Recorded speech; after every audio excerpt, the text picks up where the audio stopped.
Assalamualaikum warahmatullahi wabarakatuh ข้อสันติสุขจงมีแก่พี่น้องทุกท่านพี่น้องเอ้ยพี่น้องเอ้ยพี่น้องเอ้ยผมมาตัดทบเที่ยงก่อนนะครับเดี๋ยวหลังจากอีกสักช่องทำคนจะมีกิจกรรมพิเศษนะครับให้ส้มกับเป็นพื้นที่ทางประวัติศาสตร์กวนน้องวงสักนิดหนึ่งนะครับมีเวลา5 นาทีนะครับผมจะสรุปไม่ยาวมากนะครับเชื่อจีเห็นว่า SAC ถ้ากลับไปบอกคนที่บ้านบอกแก่5เหลืองพอนะครับเพราะปีแท็กและหลายคนเนี่ยลงรายละเอียดไว้หมดแล้วนะครับไปทางนู้นเมื่อก่อนเราก็เห็นการหลาอาณานิคมนะครับเด็กทำไมตั้งเด็กอยุธยารอ1รอ4เป็นต้นมาเราเห็นตั้งชาตินะครับชายปืนไปยึดอิรักลิเบียยูเครนปัจจุบันประเทศไทยนะครับเป็นประเทศที่ก้าวหน้าที่สุดเลยปัจจุบันตั้งชาติไม่ต้องใช้อาวุธออกกฎหมายมา1 ฉบับเขาเรียกว่ากฎหมาย SEC ระเบียงเศรษฐกิจพิเศษเขาจะยึดเดิน5เหลืองครับเหลืองแรกยึดประเทศนะครับท่าเล่เป็นทีนี้ดีๆนะครับชุมพรระนองนะครับสุราษฎร์นครแบ่งแยกการปกครองนะครับระหว่างทุกภาคกับภาคใต้ตอนหลังออกทั้งหมดโดยประกาศ4 จังหวัดนะครับยกประเทศนี้ให้คนอื่นภายใต้คณะที่เรียกว่าคณะกรรมการเศรษฐกิจพิเศษมีอำนาจการปกครองแทนสสแทนผู้ว่าแทนนายกอบตและก็แทนทุกคนมีน้ำซ้ำอำนาจนี้แทนครม.กันนะครับโดยการว่าขณะนี้ถ้าต้องการอะไรนะครับการพิจารณาโดยการไปเอากระทรวงนะครับเกือบ15-16 กระทรวงมาอยู่ในคณะกรรมการแล้วก็ไปประกาศราชกิจการได้เลยยึดครั้งที่1ก็คือยึดคนบริหารของ4 จังหวัดเนี่ยไม่รู้เรียกประเทศอะไรนะครับยึดไปเลยข้อที่2นะครับจากปัญหาที่เขาบอกว่าเราข้อประกาศเขตจวดช่วงจักรวาลมาตั้งแต่ปี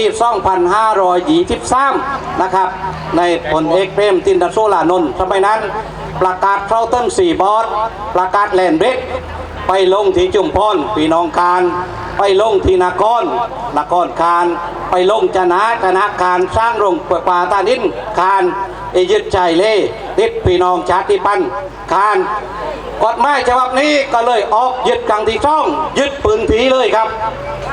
ไม่ก็ว่าหลังจากนี้ไม่ต้องผ่านกฎหมายใดๆทั้งสิ้นถ้าประกาศ4 จังหวัดถ้าคณะกรรมการข้อแรกต้องการปืนผีในสื่อได้เช้าได้เวียนคืนได้มายึดเอาได้นะครับนี่คือข้อที่2ข้อที่3นะครับที่เขายึดความน่ากลัวก็คือหลายคนบอกว่าอุตสาหกรรมนี้เป็นอุตสาหกรรมประเภทไหนนะครับอุตสาหกรรมท่องเที่ยวนะครับเขาก็ยึดอุตสาหกรรมการเกษตรเขายึดเขาต้องการน้ำที่วังอีบต้องการน้ำบานป้อมที่ปัตตาลุงต้องการเคลื่อนกี่เคลื่อนทางภาคใต้นะครับกฎหมายนี้ผ่านช่องทางพิเศษใน4 จังหวัดถ้าต้องการเชื่อมโยงทางรถไฟถ้าต้องการสร้างท่าเรือที่ที่ชนทางท่าเรือที่สุราษฎร์สร้างท่าเรือที่จุมพรผาโตตรงไหนนะครับสร้างได้หมดทั้งสะพานบล็อกที่เรียกว่าแลนด์เบรกแล้วก็สะพานทางทะเลนะครับกฎหมายนี้ยึดได้หมดเลยยึดแหลกยึดคนก้อนนะครับยึดที่2ยึดปืนถียึดที่3คือยึดซาธารณูปโภคทั้งหมดนะครับที่เราคัดค้านอยู่เนี้ยนะครับไม่ว่าต้นจากการเคลื่อน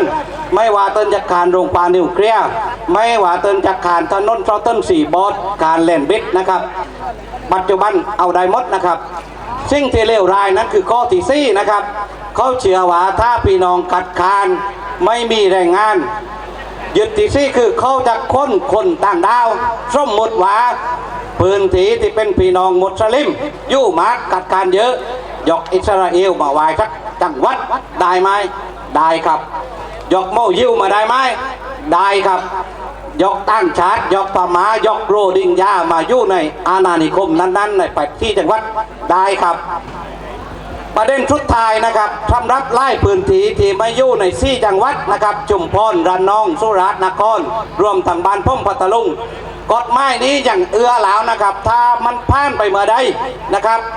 บอกว่าสามารถขยายโครงใกล้เครือใกล้เช่นอยากจะสร้างโรงไฟฟ้านิวเคลียร์ในพื้นที่ไม่อยากทางอยากไปทางพัทลุงได้ส่งพลังงานมาอยากทางทางรถไฟไปเชื่อมได้หมดนะครับดังนั้นคนที่อยู่กระบี่นะครับบอกว่าปลอดภัยไม่ใช่ SEC อย่าลืมมาเข้าแท้ปลายพญา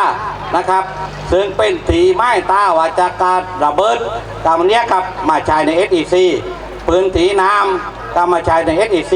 ด้วยการต่อทอนะครับนี่คือกฎหมายยึดประเทศ5 ข้อสั้นๆนะครับ1ยึดคนการบริหารเตือนเลือกตั้งผู้แทนไปไม่มีความหมาย